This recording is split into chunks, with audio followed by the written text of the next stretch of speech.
Donasi dakwah Yufid. Yuk berikan amal jariah terbaik Anda untuk dakwah dan pendidikan Islam.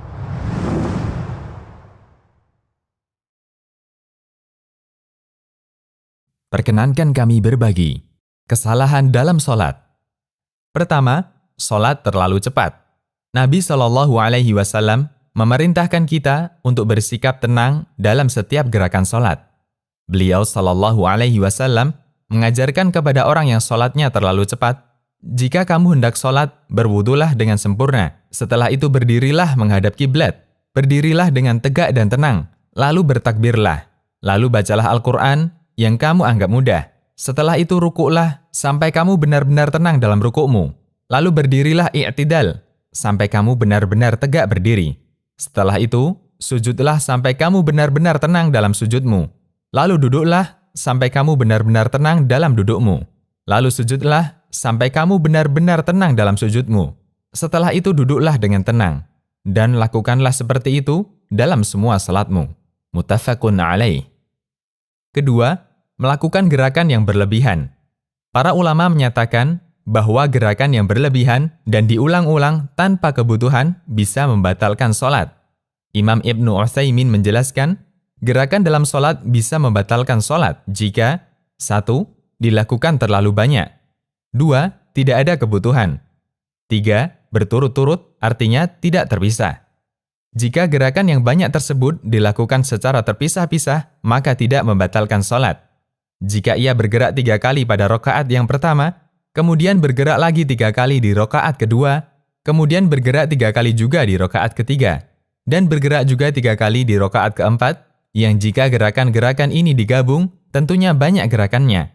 Akan tetapi, tatkala gerakan-gerakan tersebut terpisah-pisah, maka jadi sedikit karena terpisah pada setiap rakaat, dan hal ini tidak membatalkan sholat.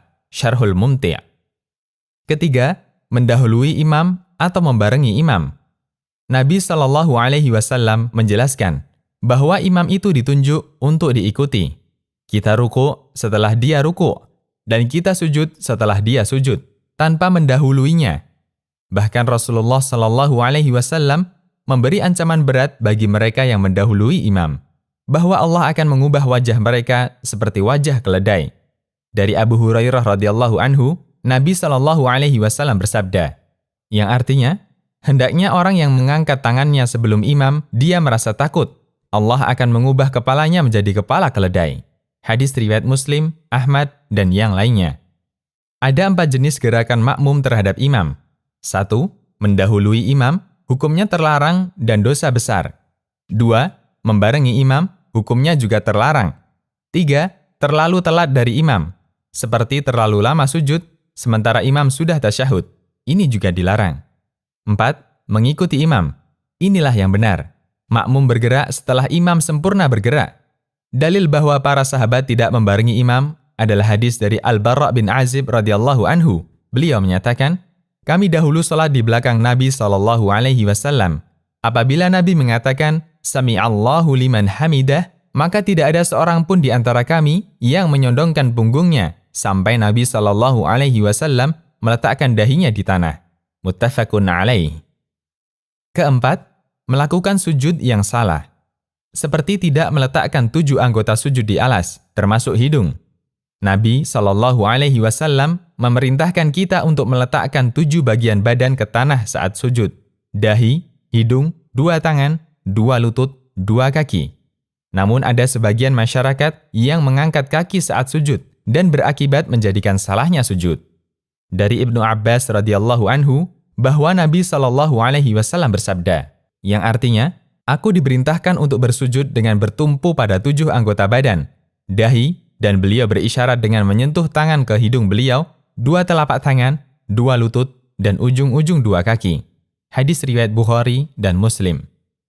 Kelima, meletakkan siku di alas ketika sujud. Nabi Shallallahu Alaihi Wasallam melarang kita untuk menyerupai binatang ketika sholat, termasuk di antaranya menyerupai anjing ketika sujud. Bentuknya adalah meletakkan siku di lantai ketika sujud. Rasulullah Shallallahu Alaihi Wasallam mengingatkan hal ini melalui sabdanya, yang artinya, lakukanlah sujud dengan sempurna, dan jangan membentangkan sikunya sebagaimana anjing yang sedang duduk. Muttafaqun alaih. Keenam, aurat terbuka ketika sujud. Bagi mereka yang kurang perhatian, terkadang terbuka bagian belakang celananya, sehingga terbuka auratnya. Allah Subhanahu wa Ta'ala berfirman, yang artinya, "Wahai Bani Adam, gunakanlah perhiasan kalian setiap kali menuju masjid." Quran Surat Al-A'raf ayat 31. Dan bagian dari menggunakan perhiasan di masjid adalah memakai pakaian yang menutup seluruh aurat. Jika ada orang yang merasa auratnya terbuka, dia harus segera menutupnya agar sholatnya tetap sah.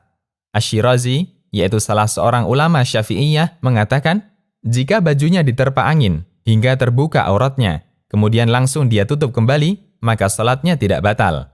Al-Muhadzab. Ketujuh, tidak melakukan takbiratul ihram. Takbiratul ihram termasuk rukun sholat, sehingga siapapun yang tidak melakukannya, maka sholatnya batal. Dan di antara syarat takbiratul ihram harus dilakukan dengan berdiri. Sebagian orang ketika menyusul imam, dia membaca takbiratul ihram sambil bergerak turun. Ini tidak disebut takbiratul ihram, tapi takbir intikal. Dalam ensiklopedia fikih dinyatakan, orang yang sholat wajib melakukan takbiratul ihram sambil berdiri dalam kondisi yang mengharuskannya untuk berdiri. Dan disebut berdiri jika posisi punggung tegak. Karena itu, tidak sah jika takbiratul ihram dilakukan sambil duduk atau sambil menunduk ruku'.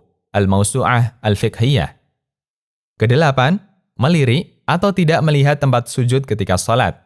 Dianjurkan untuk melihat tempat sujud dan tidak melihat ke tempat lain.